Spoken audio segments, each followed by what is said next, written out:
आप देख रहे हैं अंग न्यूज रफ्तार और मैं हूं सत्यपाल सिंह। नीतीश कुमार 16 श्रृंगार करके कर रहे हैं विधवा विलाप।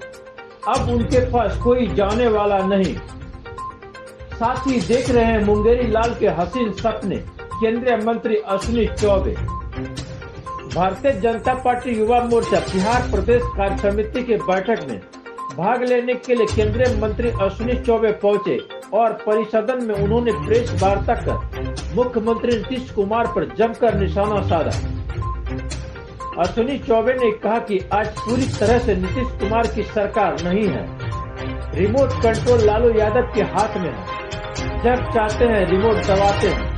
जिस दिन वो बटन दबा देंगे ये सीधे रसातल में चले जाएंगे। उन्होंने कहा कि सभी पार्टियों को एक करने के लिए घूम रहे हैं नीतीश कुमार। पास में कोई नहीं आने वाला है। वह ट्विन टावर की तरह ध्वस्त हो जाएंगे। वही उन्होंने कहा कि जब नीतीश जी के बगल में बैठा मंत्री कह रहा है हम चोरों के सरदार हैं, हमारे ऊपर भी सरदार है। कार्तिक का यह तो झांकी है, पूरा सरकार का त्याग पत्र अभी बाकी है। 2 बार माफी के बाद तीसरे बार कोई चांस नहीं है। अब नीतीश कुमार 16 श्रृंगार करके भी बैठ जाएं तो इनके पास कोई आने वाला नहीं है। विधवा विलाप भी कर रहे हैं। भाजपा नहीं होती तो नीतीश की क्या मुराद थी। देश चलाने का मुंगेरी लाल का हसीन सपना जो देख रहे हैं ये नहीं होने वाला है। वहीं राहुल गांधी पर निशाना साधते हुए उन्होंने कहा कि कांग्रेस के युवराज आटा को लीटर से गिनते हैं। कांग्रेस की लुटिया डूब चुकी है। 145 दिनों का समय उन्हें दिया गया है। 145 दिनों में कांग्रेस की नैया उनके सरदार डुबाएंगे। ऐसे लोगों से वो मिल रहे हैं जो देश के लिए वफादार नहीं है। कि किस प्रकार से वैसे लोग जो छात्र आंदोलन के पोषक थे आज भ्रष्टाचारियों के गोद में बैठ करके जिस कांग्रेस के खिलाफ आंदोलन हुआ, जो आतंकवादी का पर्यायवाची था, जिस आतंकवाद में उनका परिवार ही जिन्होंने आतंकवाद को उठाया और उनका स्वयं वो भस्मासुर हुए थे, आज फिर से बिहार को और देश को एक जन आंदोलन विशेष करके ऐसे भ्रष्टाचारियों के खिलाफ छेड़ने की आवश्यकता है। और बिहार भारतीय जनता पार्टी ने ये निर्णय लिया है आगामी 23-24 सितंबर को हमारे गृह मंत्री जी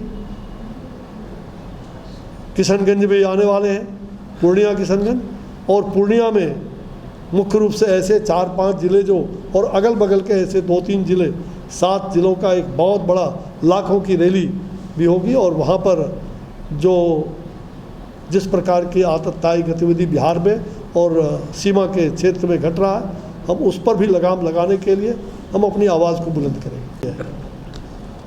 तीसरे बार कोई चांस नहीं है। अब तो 16 श्रृंगार करके वो बैठ जाएंगे तो उनके पास कोई जाने वाला नहीं। अब विधवा विलाप, उनका विधवा विलाप जो चल रहा है 16 श्रृंगार के साथ, वो नए रूप में विधवा विलाप कर रहे हैं। जो विधवा विलाप में अब उनके पास 16 श्रृंगार का जो संसाधन है वो तंत्र हमारा था, जिस तंत्र पर हमने उनको 7 से 100 पर लड़का करके हमने दिखाया। अगर हम नहीं होते भारतीय जनता पार्टी तो नीतीश जी का मुराद कहाँ था। और जिसने सगों को ठगा, जिसने परिवार को ठगा, वो पूरे देश को ठगने का सपना देख रहे हैं। देशवासी उनको मुंगेरी लाल का हसीन सपना सपना ही रह जाएगा। ये सपना कभी पूरा नहीं होगा। और देश संगठित है, देश संगठित है इस देश के विकास को लेकर के। देश संगठित है इस देश में जो सुरक्षा की भावना प्रधानमंत्री जी ने और भारतीय जनता पार्टी की सरकार ने जो पूरे देश में सुरक्षा की भावना को जो कायम किया है, तो देश कभी भी ऐसे लोगों के पाठ पढ़ाने से नहीं आएंगे। और इसलिए ऐसे लोगों का विनाश भी होगा। विनाश कालेन विपरीत बुद्धि, मैंने पहला दिन कहा था। और जब नाश मनुष्य पर छाता है पहले विवेक मर जाता है। तो विवेक शून्य हो गए, इनका विवेक मर गया है। इनसे न तो बिहार का भला होना है और न बिहार का कोई कल्याण होगा। बिहार 25 साल पीछे इन्होंने बिहार को धकेल दिया।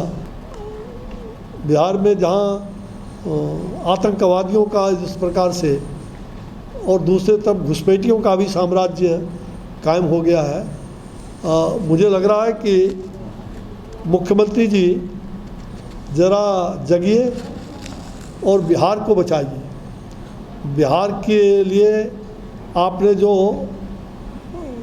बनी बनाई सारे काम को बिगाड़ा है। जो मैंडेट आपको बिहार ने दिया था वो मैंडेट भ्रष्टाचारियों के गोद में बैठने के लिए नहीं दिया था, अपराधियों को पनाह देने के लिए नहीं दिया था, लुटेरों को लूटने के लिए नहीं दिया था।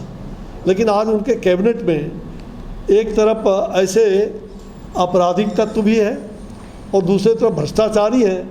स्वयं उप मुख्यमंत्री चार्जशीटेड कई केसों में है और कई मंत्री उनके भ्रष्टाचार के इतिहास रचे हुए हैं और कई मंत्री आपराधिक गतिविधियों में लगातार हैं। कुछ मंत्री उसमें से विधि मंत्री अपराध करते हुए और वो उन्होंने उनको मंत्री के रूप में रखा और नौटंकी करके बाद में हम लोगों के दबाव पर, जनता के दबाव पर उनको वापस रिजाइन करना पड़ा, क्योंकि उनका रिमोट कंट्रोल जो है वो पूरी तरह से आज नीतीश कुमार की सरकार नहीं है। आज भ्रष्टाचारियों के हाथ में वो सरकार चली गई और वो रिमोट कंट्रोल लालू प्रसाद जी के हाथ में है। जब चाहते हो रिमोट दबाते हैं, जब चाहते हैं वो रिमोट, और जिस दिन वो बटन दबा देंगे उस दिन इनका सरकार अंत हो जाएगा। और मुझे विश्वास है कि आने वाले दिनों में जल्द ही इनका वो बटन भी दबेगा, जिससे इनकी क्या कहते हैं मतलब जैसे एक बार बटन दबता है तो नीचे जाके गिरता है और वो रिमोट कंट्रोल से ऐसा बटन दबेगा कि सीधे इनको रसातल में ये चले जाएंगे और इनकी क्या कहते हैं ट्विन टावर, यानी उसको शहादत नहीं कह सकते हैं, शहादत तो शहीद वो हमारे लोग कहे, यानी कि उनको हैं ट्विन टावर की तरह ध्वस्त। वही मैंने कहा ना कि ट्विन टावर के तरह ध्वस्त हो जाएगा। ये बात आपने सही कहा। तो ये सही में इनका गला अब जल्द ही दबने वाला है और ये बिहार का सत्यानाश करने के लिए, और जो इनको हसीन सपना आता है वो हसीन सपना दिन में सपनाते हैं और अपने व्यवहार में पूरे मुल्क का घूम घूम करके जो ये बिहार की बर्बादी कर रहे हैं, ये बहुत ही दुर्भाग्यपूर्ण है।